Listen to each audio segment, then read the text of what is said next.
واحد السيدة تواصلت معايا كتبيع مزيان، خدمتها واضحة وعندها الجودة، ولكن المشكل اللي كان عندها هي كانت كتخدم غير بالواتساب، لا موقع لا كتالوج ولا حتى تصويره باش يشوف الزبون المنتوجات بوحدو.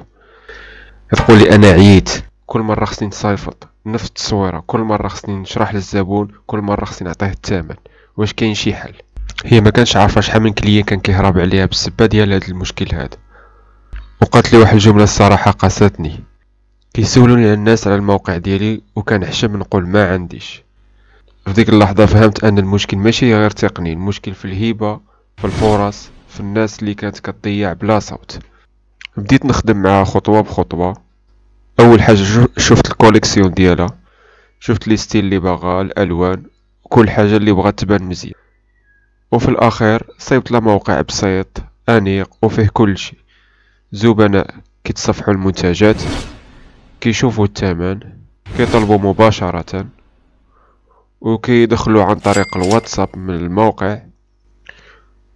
وتهنت من هذاك الصداع اللي دابا ساعه خصها تشرح للكليان شحال الثمن هذا البرودوي، شنو هي التصويره، شنو هما لي كاركتيرستيك.